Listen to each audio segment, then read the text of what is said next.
कैसे पढ़नी है ना, कि बाइबल कैसे पढ़नी है, कैसे पढ़े कि वो अच्छे से हमें समझ जाए। तो परमेश्वर हमें वो सिखाता है ना, कैसे अच्छे से पढ़े, कैसे स्टार्ट करें, वो परमेश्वर हमें सिखाता है। और अगर एक बार सिखा भी दे बाइबल कैसे पढ़े कि अच्छे से समझ आ जाए, फिर उसके बाद हम क्यों समझना चाहते हैं वो बाइबल को, फिर समझ के क्या करना है हमें। हालेलुया, है ना। एक बार बाइबल समझ में आए तो उसके बाद क्या करना है, वो समझ लेकर घर पे बैठना है, नहीं ना। हालेलुया। तो हम वही पर में जब तक परमेश्वर की हम पर अगुवाई होती नहीं है ना, तब तक हम बाइबल नहीं समझ पाएंगे। हालेलुया।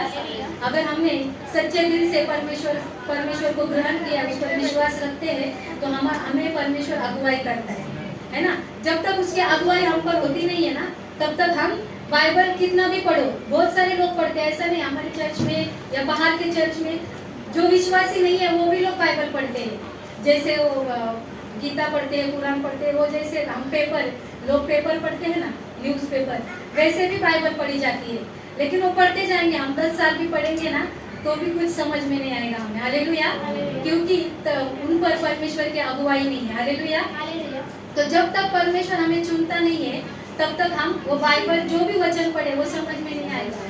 परमेश्वर प्रेम है, ये वचन सिंपल है ना, परमेश्वर प्रेम है, लेकिन उसके पीछे, वो वचन के पीछे कितनी गहराई है, वो कब समझ में आएगी हमें, जब हम वो पढ़ेंगे। सिर्फ लोग कहते हैं, जो सिस्टर है, पास्टर है, मेरे कोई भी जो वहाँ पर पवित्र वेदी पर खड़े रहते हैं, वो 2-4 वचन लेकर आते हैं, उस पर वो बहुत मेहनत करते हैं। यहाँ पर खड़े होते तो लगता है कि क्या 2-4 तो वचन है, कोई भी बोल लेगा।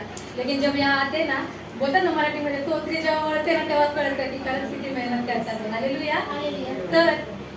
तो वही, अगर परमेश्वर की अगुवाई हमें चाहिए, हमें बाइबल पढ़ने ना, तो बहुत सारे लोग हैं बोलते हैं कि हम कैसे पढ़े, समझ में नहीं आता है।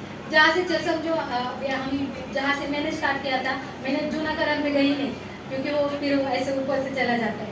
पहला स्टार्ट मैंने मत्ती से किया था ना, जो हमारे सुसमाचार के पत्र है। तो उसमें मत्ती में पहला अध्याय पढ़ा, इसकी वंशावली, उसकी वंशावली, ये वंशावली, अरे क्या है ये, मेरे को कुछ समझ में नहीं आ रहा है। तो शुरुआत में जब नए हम पढ़ते हैं ना कोई भी, तो कुछ नहीं समझ में आता है। प्रार्थना करो, उसके लिए घुटने पर आओ, है ना। परमेश्वर से मांगो कि परमेश्वर मैं आज जो भी वचन पढ़ने वाली हूँ, उसमें से मुझे तू बातें करना है ना, तू मुझसे बातें कर कि मैं कुछ समझ पाऊँ, है ना। उसमें से एक भी वचन हम समझते हैं ना, तो उसकी गहराई हमें समझ में आती है। हालेलुया। क्योंकि बहुत जरूरी है कि परमेश्वर अगुवाई करे हमारी। हम ऐसे ही नहीं बोल सकते, अभी सब लोग प्रचार कर रहे तो रहते कोई लोग नहीं क्या, ये इतना फटाफट से बोलेंगे, हम भी बोल लेंगे।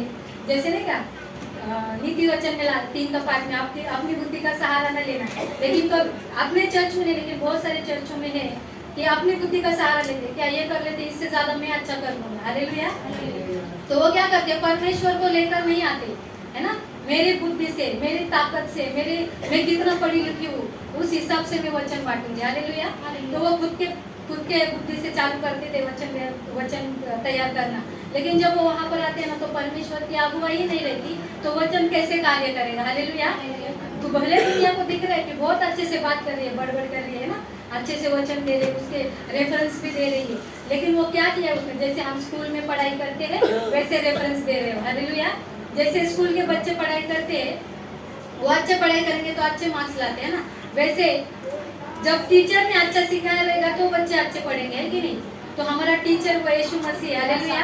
तो वो टीचर अगर हमारे साथ ही नहीं है, अगर मैं समझो सारा की टीचर है और सारा टीचर का कुछ बात ही नहीं मान रही है, तो वो टीचर कैसे बता पाएगी उसको। सारा बोले, टीचर ने बोला ये सम आपको सॉल्व करना, हाँ टीचर मुझे आता है, आप मत सिखाओ मुझे कोई जरूरत नहीं सीखने की, मुझे सब कुछ आता है।